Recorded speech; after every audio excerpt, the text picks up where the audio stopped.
ናታልያን ዮርሌንን ሓቢረን እናኸዳ ኸለዋ ጂሚ ደም ብደም ኮይኑ ካብ ማኪና ይወድቕ እሞ ሓግዛኒ በጃ ክንሓግዛኒ ኢሉ ይሓተን። ካብኡ ዮርሌኔ ናታልያ ክንሕግዞ ኣለና ትብላ። ናታልያ ግና ተደሊኺ ክትሕግዝዮ ትኽእል ኢኺ ኢላታ መገዳ ትቕጽል። ዮርሌኔ ብዘይካና ካልእ ክሕግዞ ዝኽእል ሰብ የለን ንሓግዞ ኢላ ደጊማ ትልምና። ናታልያ ግና ገጻ ናብኣ ብምዛር ንዘይፈልጦ ሰብ ክብል ዕድለ ኣይከስርን ኢላታ መገዳ ትቕጽል። ዮርሌኔ ግና ኣዝያ ናግረመትላ ብሓቂ ንናይ ስራሕ ቃለ ምሕትት ኢልኪ ወዲ ሰብ ከምዚ ኢሉ እናራእ ክትከዲ ልብኺ ይገብረልኪ ኢላ ትሓታ። ናታልያ ከዓ ናብኣ ተመሊሳ ብትዕቢት እወ ምኽንያቱ ኣነ ልዕሊ ዝኾነ ሰበ ኢላታ ትኸድ።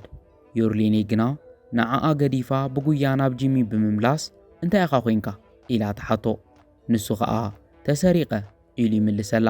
ካብኡ ዮርሌኔ ኣብዚ ጽንሓኒ ፖሊስ ክጽውዕ ምስ በለቶ ግደፊ ግዜ የብለይን ይብላ። ዮርሌኔ ኣዚኻ ዲኻ ተጎዲእኻ ኢላ ትሓቶ። ንሱ ከዓ ደሓኔ የቐኒለ እዩ ዝሓፍተይ ኢልዋ ናብ ማኪንኡ ክኣቱ ይሓስብ ኮይኑ ግና ኣብ መንጎ ሃለዋቱ ስሒቱ ክወድቕ ሰንደልደል ይብል። ካብ ዮርሌኔ ደጋጊፋ ብምእታው ናብ ከመይ ዝበለ ጸገም ኣቴ ኢላ እናማረረት ነታ ማኪና ኣልዒላ ትኸድ።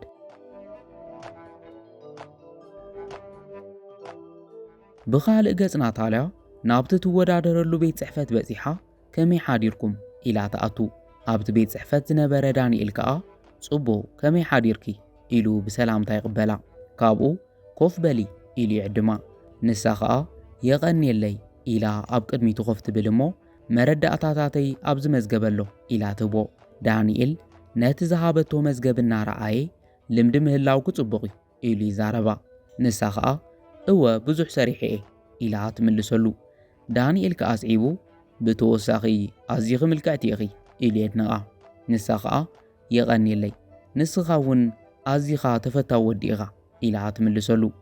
ካብኡ ዳንኤል ኣዝዩ እናተሓጐሰ እዚ ቃለ ምሕትት ካብቲ ዝተጸበኽዎ ዝበለጸ ብጽቡቕ ይኸደሎ መስለኒ ይብላ። ናታልያ ድማ ኣነ እውን ኣይጸላእኽዎን ኢላ ትምልስ። ብድሕሪኡ ዳንኤል ሕጂ ናብቲ ዝዓበየ ሕቶ ንሕለፍ፣ እዚ ፈተና ክትሓልፉ የለኪ ፍልጠት ክኽፍትኑ ዝኽእሉ ቀለልቲ ሕቶታት እዮም ኢሉ ሓንቲ ወረቐት የቕርበላ። ንሳ ከዓ ሕራ ኢላ ትቕበሎ። ግን ከዓ ነቲ ወረቐት ገዲፋ ንዳንኤል ዓይኒ ክትጥምቶ ስለ ዝጀመረት ዳንኤል ይቕሪታ ሓሳብ ክንኸይከፋፈል ኣነ ተኸድኩ ይሕሽ መስለኒ ይብላ። ንሳ ከዓ ብፍቕሪ ዓይኒ እናጠመተት የቐኒየለይ ትብሎ። ንሱ ምስ ከደ ግና ገጻ ብሓንሳእ ተለዋዊጡ ክትጭነቕ ትጅምር። ብኻልእ ገጽ ዮርሌኔ ንጂሚ ናብ ሕክምና ትወስዶ እሞ ንዝተቐበለታ ሓኪም በጃ ክሓግዝዮ ኢላ ትልምና። እቲ ሓኪም እንታይ ኮይኑ ምስ በለታ ንኽሰርቁ ከምዚ ገይሮምዎ ኣነ ሕጂ ክኸደለኒ ሓግዝዮ መፍትሕ ማኪንኡ ከዓ ኣብ ዘለኪ ኢላ ትህባ። እቲ ሓኪም ብቐረባ ትፈልጥዮ ዲኺ ኢላ ትሓታ። ዮርሌኔ ግና ኣይፈልጦም ከምዚ ኢሉ እየ ረኺበዮ ኢላ ትምልሰላ። ካብኡ እታ ሓኪም ከምኡ እንተኾይኑ ፖላይስ ክሓትኹ ስለ ዘለዎም ኣብዚ ክጸንሐለክ ትብላ። ዮርሌኔ ግና ዋላ ሓንቲ ኣይገበርኩን ፖላይስ ንምንታይ ይደልዩኒ ኢላ ብኣግራሞት ትሓትት። እቲ ሓኪም ኣሰራርሓ ፖላይስ ከምኡ እዩ ምስ በለታ ዮርሌኔ ይቕሬታ ግን ከዓ ሕጂ ወሳኒ ስራሕ ኣለኒ ምስ ወዳእኹ ክመጽእ ኢላ ታኽትከት ትጅምር። እቲ ሓኪም ግደፍ ኢላ ጠጠው ክተብላ ስለ ዘይከኣለት ንጂሚ ደጊፋ ናብ ክፍሊ ሕክምና ተኣቱ። ብኻልእ ገጽ ናታልያ ፈተና እናሰርሐት ከላ ዳንኤል መጺኡ ጽቡቕ ሰዓት ከኣኺሎ ኣሎ ኢሉ ነቲ ወረቐት ይዕድጋ። ኣብ መንጎ ዮርሌኔ መጺኣ ኣብ ሰዓተይ ስለ ዘይመጻኹ ይቕሬታ ኢላ ትዛረብ። ዳንኤል መን ኢኺ ኢሉ ምስ ሓተታ ዮርሌኔ ሞታሞሮስ ይበሃል ናይ ስራሕ ቃለ ምሕትት ንምግባር መጺ ኢላ ትምልሰሉ። ካብኡ ዳንኤል ኣብ ኢድካ ኣሲርክዮ ዘለኽ ሰዓት ይሰርሕ ድዩ ንምንታይ 4 ሰዓታት ዘንጊዕኺ ኢሉ የፋጥጠላ። ንሳ ከዓ ይቕሬታ ኣብ መንገዲ ህጹጽ ሓደጋ ስለ ዘጓነፈኒ እየ ዘንጊዐ ናታልያ እውን ምስኣ ነይራ እቲ ሓቂ ባዕላ ክትነግረካ ትኽእል እያ ኢላ ትዛረብ። ካብኡ ዳንኤል ንናታልያ ትብሎ ዘላ ሓቂ ድዩ ኢሉ ይሓታ። ናታልያ ግና ቁሩብ ጸጥ ኢላ ድሕሪ ምጽናሕ ሓቂ ንምዝራብ ሕጂ እየ ንፈለማ ግዘ ዝሪኣ ዘለኹ ኢላ ትምልሰሉ።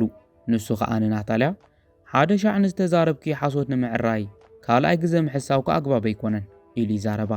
ዮርሌኔ እመነኒ ኣይሓስኹን ኢላ ንኸኣምና ትልምኖ። ዳንኤል ግና ሕጂ ብዙሕ ስራሕ እዩ ዘለና ኣይትረብሽ ብምባል ኣፋ ብምትሓዝ ንናታልያ ሰዓብኒ ኢሉ ካብ ወንበሩ ይትስእ። ካብኡ ዮርሌኔ ምናልባሽ ካልእ ስራሕ ኣብ ዝወጾ ክጽውዕኒ ዶኩመንተይ ክትቅበለኒ ትኽእል ዶ ኢላ ተሓቶ። ዳንኤል ከዓ ፀገም የለን ኢሉ ብምቕባል ንናታልያ ምሳይ ንዒልዋ ናብ ካልእ ክፍሊ ይኸድ። ዮርሌኔ ከዓ ናታልያ ዝተፈተነቶ ሕቶታት ክትርኢ ትጅምር። ብዙሕ ከይፀንሐ ቴሌፎን ስለ ዝተደወለቶ ዳንኤል ናብ ቤት ጽሕፈቱ ይምለስ እሞ ንዮርሌኔ ብኡ ስለ ዝረኸባ ብሕርቃን እስካ ሕጂ ኣብዚ እንታይ ኣለኪ ኢሉ ይሓታ። እናወፀት ከዓ ምስ ጂሚ ጎፍ ንጎፍ ይራኸቡ። ግን ከዓ ዮርሌኔ ዋላ ሓንቲ ከይበለቶ ስቒላ ትሓልፍ። ዳንኤል ጂሚ ኣብ ገጹ ተወቂዑ ምስ ረኣዮ ብስምባደ ናብኡ ቀሪቡ ሓለቓ ጂሚ ደሓን ዲኻ ኢሉ ይሓቶ። ጂሚ ከዓ ደሓኒ ኢሉ ይምልሰሉ። ዳንኤል እንታይ ተፈጢሩ ምስ በሎ ንእሽቶ ሓደጋ እዩ ብዝኾነ ሕጂ ነቲ ናይ ስራሕ ቃለ ምሕትት መጽ ኢሉ ይዛረብ። ዳንኤል ከዓ ምስ ዘንጋዕኻ ባዕለይ ፈቲነየኒ ተላለያ ናታልያ ትበሃል ኣብ ሰዓታ ዝመፀት ብሕታዊ ተወዳዳሪት ንስዓ ኢሉ ይዛረብ። ካብኡ ናታልያ ኢዱ ብምጭባጥ ጽቡቕ ሌላ ትብሎ። ጂሚ ድማ እስከ ውፅኢት ፈተና ኣርኤኒ ኢሉ ይሓትት። ሕራኢሉ ቅድሚ መሃቡ ብኣግራሞት ነቲ ወረቐት ፈተና እናረኣየ ይስቕ ምስ በለ ዝተፈጠረ ፀገም ኣሎ ድዩ ኢሉ ይሓቶ። ዳንኤል ከዓ የለን ኩሉ ሰላም ብምባል ነቲ ፈተና ሂቦ። ካብኡ ጂሚ በቲ ውፅኢት ኣዝዩ እናተገረመ ዝገርም እዩ ትካልና ካብ ዘወዳደሮም ሰራሕተኛታት ዝለዓለ ውፅኢት ዘለኪ ንስኺ ኢኺ እንኳዕ ናብ ትካልና ብሰላም መጻኺ ኢሉ ከም ዝተቆፀረት የበስራ። ኣብ መንጎ ዮርሌኔ መፅያ ኣነ እውን ኣብ መገዲ ገዲፈዮ ክኸድ ዘይክእል ሓደጋ ገጢምኒ ዘንጊዕ እምበር ነቲ ቃለ ምሕትት መፅየ ነይረ ኢላ ትዛረብ። ጂሚ ከዓ እንኳዕ ብሰላም መጻኺ ተፈቲንክ ነርክ ዶ ኢሉ ይሓታ። ዳንኤል ካብ ኣፍ ኣሕዲጉ ብፍቓደ ይኮነን እምበር እወ ተፈቲነ እያ ኢሉ ነቲ ወረቐት ይቦ። እስከርኤኒ ምስ በሎ ከዓ ኣውፅኡ ይህቦ። ካብኡ ጂሚ ኣዝዩ እናሓዘነ ጽቡቕ ኣይሰራሕኽን ኢሉ ይዛረባ። ዮርሌኔ ግና ጽቡቕ ከም ዝሰርሐት ርግፀኛ ስለ ዝነበረት እስካ ሓንሳእ ክሪኦ ይኽእል ዶ ኢላ ትሓትት። ጂሚ ይከኣል ብምባል ኣውፅኡ ይሂባ። ካብኡ ዮርሌኔ ሓደ ጌጋ ተፈጢሮ ኣሎ ኢላ ትዛረብ። ጂሚ እንታይ ማለት እዩ ምስ በላ ግና ሓሳባ ለዊጣ ማለተይ ልዕሊ ዝኾነ ግዜ ነቲ ስራሕ ይደልየ ኢላ ትሓቶ።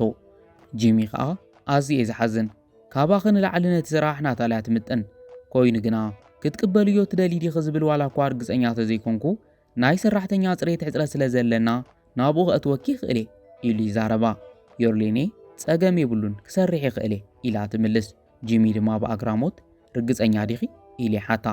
ዮርሌኔ እወ ንዝኾነ ስራሕ ድልውቲ እየ ኢላ ተረጋግፀሉ። ካብኡ ጂሚ ቅንዕናኽን ንስራሕ ዘለክ ድሌትን ከይድነቑ ክሓልፍ ኣይደልን ሎሚ ክጅምር ትኽእል ኢኺ ይብላ። ዮርሌኔ ይቐኒለይ ትብሎ። ንሱ ከዓ እንቋዕ ብድሓን መጻኽን ኢሉ ንኽልቲአን ይጭብጠን እሞ ይቕሬታ ኢልወን ይኸድ። ንሱ ምስ ከደ ዳንኤል ንዮርሌኔ እንታይ ደኣ ትጽበይ ኣለኺ ኣብ ድሕሪት ናይ ሰራሕተኛ ፅሬት ዩኒፎርም ኣለኪ ተንቀሳቐሲ ኢሉ ይእዝዛ። ዮርሌኔ ምስ ከደትሉ ንናታልያ ብኢዳ ሒዙ ሰዓብኒ ሓድሽ ቤት ጽሕፈት ክኸድኤኪ እየ ብምባል መሪሕዋ ክኸድ ይጅምር። ብድሕሪ ዮርሌኔ ናብ ቤት ጽሕፈት ጂሚ ብምኻድ ይቕሬታ ሕጂ ቤት ጽሕፈትካ ንኸፅሪ ትፈቕደለይ ዲኻ ኢላ ተሓቶ። እወ ትኽእል ኢኺ ምስ በላ ናብ ውሽጢ ብምእታው ሕጂ ኸመይ ኮንካ ደሓን ዲኻ ኢላ ተሓቶ። ጂሚ ድማ ደሓኔ ንተገዳስነትኪ የቐኒለይ ኢሉ የመስግና። ካብ ዮርሌኔ ሕጂ ስርሐይ ክጅምር ኣለኒ ኢላ ተኣቱ። ኣብ መንጎ ናታልያ ናብቲ ቤት ጽሕፈት ብምምጻእ ይቕሬታ ሓለቓ ፀዊዕኻኒ ዲኻ ኢላ ተሓቶ። ጂሚ ከዓ እወ በጃ ኮፍ በሊ ኢሉ ይዕድማ። ካብኡ ጂሚ ጽባሕ ንጎ ስምምዕ ስለ ንፈራርም ነቲ ፕሮጀክት ዘድሊ ሙሉእ በጀት ክተዳልውለይ ይደልየ ኢሉ ስራሕ ሂባ። ናታልያ ሕራይ ምስ በለቶ ሓፈሻዊ ንመሳርሕታት ነውፅኦምን ቀጥታዊ ዘይኮኑ ወፃእታትን ከይትርስዒ ግን ከዓ ኩሉ ነገር ብኤክስኤል ክዳሎ ኣለዎ ኢሉ ይእዝዛ። ናታልያ ድማ ፀገም የለን ባዕለይ ክሰርሐ ሓለቓ ትብሎ። ካብኡ ጂሚ ጽቡቕ ጽባሕ ምስ ተዓሚል ኮይና ክንሪኦ ኢና ኢሉ ይዛረባ። ናታልያ ከዓ ፀገም የለን እስካዕ ጽባሕ ከዳሉ እየ ኢላ ትምልሰሉ። ካብኡ ጂሚ ንሎሚ ስራሕና ብዝወዲእና ኣለና ይብላ እሞ ተሲኣ ካብቲ ቤት ጽሕፈት ትወፅእ። ብድሕሪኡ ናብ ካፌት ቤት ጽሕፈት ዮርሌኔ ምስ ኣተወት ዳንኤል ዎው ሓዳይ ሰራሕተኛ ፅሬትና መፅያ ስራሕ ስለ ዝረኸብክ እንኳ ሓጎሰኪ ኢሉ ይዋዝየላ። ናታልያ ከዓ እናሰሓቐት ኣጉል መልኣኽ ንምዃን ምፍታን መጠረሽቱ እዚ እዩ ትብላ። ዮርሌኔ ግና ክገብሮ ዝነበረኒ ነገረ ገይረ እቲ ወዲ ሓገዘ ይደሊ ነይሩ እዩ ኢላ ትምልስ። ካብኡ ናታልያ ጂሚ ሓቀኛ ውፅኢት ፈተና ክዘይምርኣዩ ኣዝዩ ዘሕዝን ኢላ ክትሕርቃ ትፍትን። ዮርሌኔ ከዓ ክትሕስው ኢኹም ኢለ ፍጹም ኣይገመትኩን ነይረ ትብላ። ካብኡ ናታልያ እስከ ንገርኒ ንምንታይ እቲ ፈተና ናተይ ይኮነን ኢልክ ዘይተዛረብክዮ ኢላ ተሓታ። ዮርሊኔ ከዓ ስርሐይ ብሰላም ክሰርሕ እምበር ፀገም ክፈጥር ኣይደልን ኢላ ትምልሰላ። ዳንኤል ከዓ ተቐቢሉ እንድሕር ተዘይተዛሪብኪ ኣብ ስራሕ ክትቅኒ ኢኺ ኢሉ የፈራርሓ እሞ ንናታልያ ንዕናይ ምሳሕ ክእንግደክ ብምባል ንዮርሊኔ ዝሰተናሎም ብርጭቆታት ተፅርዮም ኢልዋ ይኸድ። ብዙሕ ከይፀንሐ ጂሚ መፅዩ ስራሕ ይስክዲኺ ኢሉ ይሓታ። ዮርሊኔ ወዲእ ክትስእ እናበልኩ እየ ነይረ ምስ በለቶ ፅንሒ መግብኺ ከይወዳእኽዮ ከይትትስ ኢልዋ ምስሑ ንምብላዕ ኮፍ ይብል። ካብኡ ኣብ ሕክምና ከለኹ እቶም ሓኻይም ሓንቲ ጓል ሒዛትኒ መፅያ ቀልጢፋ ከም ዝኸደት ነጊሮምኒ ነይሮም ይብላ። ዮርሊኔ ግና ዘረብኡ እናግረመላ ዋላ ሓንተይ ትዝክርን ኢላ ተሓቶ። ንሱ ከዓ እወ ሓደ ሓደ ከም ሕልሚ ዝመስሉ ምስልታት እምበር ብዙሕ ኣይዝክርን ነታ ዝወሰደትኒ ጓል እንተዝረኽባ ግና ንዝገበረትለይ ሓገዝ ከመስግና ምደለኹ ኢሉ ይዛረብ። ካብ ዮርሊኔ ፍትወት ዝገበረሉ ሰብ ዘይትርስዕ ምዃንካ ከም ትፈልጥ ርግፀኛ እየ ኢላ ትምልሰሉ። ንሱ ከዓ ኢለ ተስፋ ይገብር ብዝኾነ መግብና ነጠዓዕም ኢሉ ይዛረባ። ብኻልእ ገጽ ናታልያ ኣብ ቤት ጽሕፈታ ኮይና ፈለማይ ዕዮ ይወድየ ኣዝዩ ቀሊል እዩ ነይሩ ትብል። ኣብ ሰዓት ዳንኤል መፅዩ ናታልያ ዝኾነ ዝብላዕ ነገር ክእንግደክ ደሊ ነይረ ኢሉ ይሓታ። ናታልያ ንፍቕራዊ ቆፀሮ ዲኻ ተሓተኒ ዘለኻ ትብሎ። ዳንኤል ድማ እወ ምሳኺ ክኾን ከለኹ ከመይ ከም ዝሕጎስ ክትፈልጥ ይደሊ እየ ምስ በላ ናታልያ ካብ ወንበራ ተሲኣ ናብኡ ብምቕራብ ዝሓተትካኒ ንምግባር ድልውቲ እየ እናበለት ክተናኽፎ ትጅምር። ኣብዚ ግዜ ዮርሊኔ መፅያ ትሪኦም። ካብኡ ዳንኤል ብሕርቃን ናብ ቤት ጽሕፈት ቅድሚ ምእታውኪ ክተንኳሕኩሕ ከም ዘለከ ይትፈልጥን ኢሉ ይዛረባ። ንሳ ከዓ ይቕሬታ ግን ከዓ ኸፅሩ የለኒ ኢላ ትሓትት። ንሱ ድማ ጽቡቕ ስራሕኺ ብኣግባቡ ክትሰርሐለኪ ሎሚ ቅድሚ ምኻድኪ ሙሉእ እዚ ቤት ጽሕፈት ፀሪዩ ክሪኦ ይደሊ እየ ምስ ወዳእኺ ከዓ ነቲ ማዕጾ ዓፂኽዮ ኺዲ ኢሉ ይእዝዛ እሞ ምስ ናታልያ ተተሓሒዞም ይኸዱ። እንተኾነ ግና ዮርሊኔ ናይ ፅሬት ስርሓ ገዲፋ ናይ ናታልያ ኮምፒተር ብምኽፋት ብዙሕ ጌጋ እዩ ዘለዎ። ብኤአይ ሰሪሓ እያ ከም ዘለዉ ከይንበበት ኮፍ ኣቢላቶ። ከምዚ ዝበለ ሪፖርት ጽባሕ እንድሕር ቀሪቡ ጂሚ ኣብ ቅድሚ ዓማዊሉ ክዋረድ እዩ ብምባል ደጊማ ክትሰርሖ ትጅመር። ንጽባሒቱ ንግሆ ናታልያ ናብ ስርሓ ምስ ኣተወት ዮርሊኔ ኣብኡ ደቂሳ ትጸንሓ።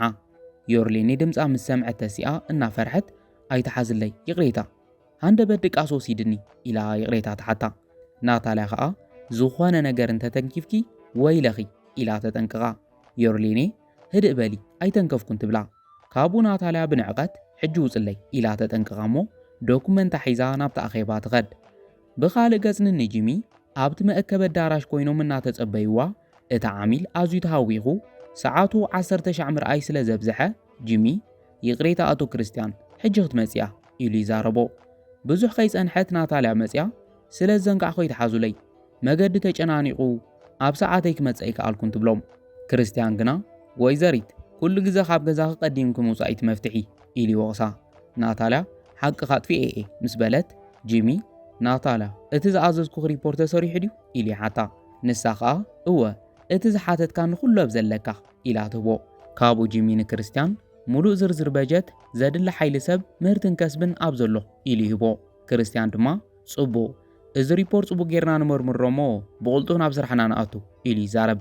ጂሚ ከዓ ደስ ይብለኒ ኢሉ ይምልስ።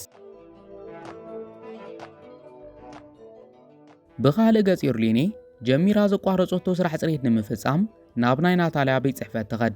እናጽሬት ከላ እቲ ዝሰርሓቶ ሪፖርት ምስ ረኣየት ግና እቲ ጌጋ ዘለዎ እያ ወሲዳ እናበለት ክጭነቕ ትጅምር። ካብኡ እንታይ ክትገብር ከም ዝግባኣ ጠፊእዋ ክወስደሎም ዶ ኢላ ንባዕላ ትሓትት። ኣብቲ ኣኼባ ከዓ ክርስቲያን ንናታልያ ባዕልኺ ዲኺ ሰሪሕክዮ ኢሉ ይሓታ። እወ ምስ በለቶ በጀት ንምስራሕ እንታይ ተጠቂምኪ ኢሉ ይሓታ። ናታልያ ከዓ ሓቂ ንምዝራብ ኣብ ኦንላይን ቅድሚ ብዙሕ ግዜ ዝረኣኽዎም ግምታዊ ዋጋታት ተጠቂመ ኢላ ትምልስ። እዚ ምስ በለት ጂሚን ዳንኤልን ኣዝዮም ይግረሙ። ክርስቲያን ድማ ናይ ሰራሕተኛን ዋጋ መሳርሕታትን እውን ብኡ መልክዕ ከም ዝሰራሕክዮ ርግፀኛ ይብላ። ናታልያ እውን ዋላ ሓንቲ ከይመሰላ እወ ኩሉ ካብ ኦንላይን ይረኺበዮ ኢላ ትምልሰሉ። ካብኡ ናብ ጂሚ ብምዛር ጂሚ ንዓመታት ከም ኣሕዋት ብሓደ ሰሪሕና ኢና ነዚ ረሲዕኻ ከም ዝበለ ናይ ሰነፋት ፆታ ምፅዋት ምፍታንካ ግና ፈጺመ ይቕረ ይብለልካን ይብሎ። ጂሚ ከዓ ክርስቲያን ሓወይ ይቕሬታ እቲ ሪፖርት ፈጺመ ይረኽቦን ሓንሳእ ዶ ክትህበኒ ትኽእል ይብሎ። ክርስቲያን ምስ ሃቦ ጂሚ ብኣግራሞት ናታልያ ኣብዚ ክትኣትዉ ከለኺ ዘመዝገብክዮ ውፅኢት ፈተና እዘየርኢን ኣብ ውሽጢ መዓልትታት እንታይ ተፈጢሩ ኢሉ ይሓታ። ቅድሚ ናታልያ ምምላሳ ክርስቲያን ይቕሬታ ጂሚ ናይ ስራሕ ርክብና ደጊምና ክንፍትሽ ኣለና መስለኒ ይብሎ ካብኡ ጂሚ ከምኡ ኣይኮነን ክርስቲያን ጽናሕ ከረድአካ እናበለ ከሎ ዮርሊኔ ማዕጾ ከፊታ ተኣቱሞ ስለ ዘቋርጥኩም ይቕሬታ ትብሎም ጂሚ ከዓ ዮርሊኔ ሕጂ ኮ ናይ ጽረት ግዜ ኣይኮነን ይብላ ዮርሊኔ ግና ንኸጽር ኣይኮንኩን መጺእ ኢላ ትምልስ ካብኡ ክርስቲያን እንታይ ክትገብር ደኣ መጺእ ምስ በላ ናታልያ ጉጉይ ሪፖርት ሒዛ መጺኣ ትብሎም ካብኡ ናታልያ እናሓረቀት እንታይ ትኾነ ኣለኺ ዋላ ሓንቲ ጌጋ ይብለይን ኢላ ብድፍረት ትዛረብ ካብኡ ክርስቲያን ናይ ናታልያ ዘረባ ከም ዘይሰምዐ እሞ ሕጂ ተሓቀኛ ሪፖርት ሒዝክ ዲኺ መጺኺ ኢላ ሓታ ንሳ ከዓ እወ ኢላ ብምሉእ ርእሰ ተኣማንነት ትምልስ ጂሚ ተወሳኺ ጸገም ከይትፈጥር ፈሪሑ ክርስቲያን ሰራሕተኛ ጽሬት ይብሎ ክርስቲያን ግና ዝኾነ ይኹን ፈለማ ክሪኦ ኣለኒ ኢሉ ንኽትህቦ ይሓታ ካብኡ ክርስቲያን ነቲ ወረቐት ገንፂሉ በጃ ኮፍ በል ይብላ ካብኡ ክርስቲያን ወይዘሪት በጀት ንምፍላጥ እንታይ ተጠቂምኪ ኢሉ ይሓታ ንሳ ከዓ ካብ 5 ቅረብቲ ብዝሓሸ ዋጋ ዝበለጸ ኣቕሓ ዘቕርቢ ተመሪጹ ኣብ ርእሲኡ እቲ ዘቕርብዎ ኣቕሓ መረጋገፂ ብቕዓት ISO ዘማልአ እዩ ትብሎ ካብኡ ክርስቲያን ጂሚ ሰራሕተኛ ጽሬትካ ልዕሊ ፋይናንሰርካ ንፍዕት እያ ዝርዝር ሪፖርት ኣብ ንጅምሮ ፕሮጀክት እንድሕር ተጠቂምና ሚሊዮናት ዶላር ክንሰርሕ ከም ንኽእል ርግጸኛ ይብሎ ጂሚ ድማ ክርስቲያን እንድሕር ንስኻ ጽቡቕ ኢልካዮ ብሓጎስ ይቕበሎ ኢሉ ይሰማማዕ ክርስቲያን ድማ ስለዚ ብቕልጡፍ ናብ ስራሕ ንእቶ ይብሎ ካብኡ ዮርሊኔ እንቋ ሓጎሰክ ወይዘሪት ኢሉ ስማይ ሓታ ንሳ ድማ ዮርሊኔ ሞታሞሮስ ይበሃል ኢላ ትላለዮ ካብኡ ዮርሊኔ ስለ ዝፈለጥኩ ደስ ኢልኒ እዩ ኢሉ ተሰናቢትዎም ይኸድ ክርስቲያን ምስ ወፀ ጂሚ ንዳንኤል ብዛዕባ እቲ ዘርኣኻ ንፈተና እቲ ሓቅስ ክንገረኒ እቲ ብሉፅ ውፅኢት ናይ መን እዩ ነይሩ ኢሉ የፋጥጠሉ ዳንኤል ከዓ ከይፈተወ ይቕሬታ ሓለቓ እታ ፈለማ ዝረኣኻያ ናይ ዮርሊኔ እያ እታ ካልአይቲ ከዓ ናይ ናታልያ ኢሉ ይዛረቦ ካብኡ ጂሚ ብተግባርኩም ኣዝየ ሓዚነ ስለዚ ተሰጉይካ ኣለኻ ይብሎ ዳንኤል ኣይኾንን ሓለቓ ንእሽቶ ጌጋ እያ ኮ ኢሉ ይዛረብ ጂሚ ከዓ ሕርቃኑ ገዲዱ ዳንኤል ነዚ ንእሽቶ ጌጋ እትብሎ ኣለኻ ብሰንኪኻ ትካልና ሚሊዮናት ዶላር ክስእን ኣብ ጫፍ በፂሑ ነይሩ ሕጂ ኣቑሑትካ ጠርኒፍካ ውፃእ ኢሉ የፋጥጠሉ ዳንኤል ምስ ከደ ናታልያ እውን እንታይ ከም ጽበያ ተረዲእዋ ደድሕሪኡ ትወፅእ ንሶም ምስ ከዱ ጂሚ ዮርሊኔ ኣዝየ ሓፊረ ብጽቡቕ ኣይተቐበልኩኽን ይብላ ንሳ ከዓ ከምኡ ኣይትበል ኩሉ ነገር ይርድአኒ ትብሎ ካብኡ ጂሚ ቦታ ሓላፍ ፋይናንስ ክፍቲ እዩ ነቲ ቤት ጽሕፈት ተቐቢልክ ተትመርሕዮ ደስ ምበለኒ እንታይ ይመስለኪ ኢሉ ይሓታ ንሳ ከዓ ይቐኒየለ ኢላ ትምልስ ካብኡ ጂሚ ንምርግጋጽ ሕቶይ ተቐቢልክ ማለት ድዩ ኢሉ ይሓታ እወ ምስ በለቶ እንቋዕ ብሰላም መጻኺ ኢሉ ይጭብጣ ካብኡ በጃ ኽምሳይ ንዒሉ ሒዝዋ ይወፅእ ብኻልእ ገጽ ናታልያ እናኸደት ከላ ኣብ መገዲ ፖሊስ ይቕሬታ ወይዘሪት ኢሉ ጠጠው የብላ ኣቤት ምስ በለቶ ናይ ዮርሊኔ ስእሊ ብምርኣይ ነዛ ጓል ትፈልጥያ ዶ ኢሉ ይሓታ ዮርሊኔ እናተሓጐሰት እወ ይፈልጠየ እንድሕር ክትሕዝዋ ደሊኹም መሪሐ ናብ ዘላቶ ክወስደኩም ይኽእል ኢላ ትምልስ ካብኡ እቲ ፖሊስ ጽቡቕ ምስ በላ ንኺድ በል ኢላ መሪሓቶ ክትከት ትጅምር ካብኡ ጂሚን ዮርሊኔን ካብ ቤት ጽሕፈት እናወፁ ኣብ ዘላትካ ኢላ ነቲ ፖሊስ ተርእዮ ጂሚ ፖሊስ ሒዛ ስለ ዝመፀት ሰንቢዱ ዝተፈጠረ ጸገም ኣሎ ድዩ ኢሉ ይሓትት እቲ ፖሊስ ግና ዘጨንቕ ነገር የለን ኣጆኻ እቲ ሓኪም ተወቂዕኻ ናብ ሆስፒታል ሒዛትካ ዝመፀት ንሳ ምዃና ስለ ዝሓበረትና ኢና ንደልያ ዘለና ኢሉ ይምልሰሉ ኣብ ሰዓት ጂሚ ኩሉ ነገር ተገሊጽሉ ሕጂ ኩሉ ዘኪረዮ ንስኺኢኽ ነርኪ ኢሉ ይዛረባ ንሳ ድማ ይቕሬታ ናብቲ ናይ ስራሕ ቃለ ምሕተት ብቕልጡፍ ክመጽእ ስለ ዝነበረኒ ምሳኻ ዘይጸናሕኩ ትብሎ ጂሚ ድማ ህይወተይ ኸዲሕን ክለይ ኢሉ የመስግና ካብኡ እቲ ፖሊስ መን ከም ዝውዖ ርኢኽ ነርኪ ዲኺ ኢሉ ይሓታ ንሳ ከዓ ኣብቲ ቦታ በይኑ ንሓገዝ እናሓተት እየ ረኺበዮ ኢላ ትምልስ ካብኡ እቲ ፖሊስ የቐኒየለይ ክፈልጦ ዝደለኹ ነገር እዚ እዩ ነይሩ ቻው ኢልዎም ይኸድ ኣብ መጨረሽታ ጂሚ በጃ ክድራር ክእንግደኪ ኢሉ ይዕድማ ዮርሊኔ ሕራይ ምስ በለቶ ድማ ብሓባር ክኸዱ ይጅምሩ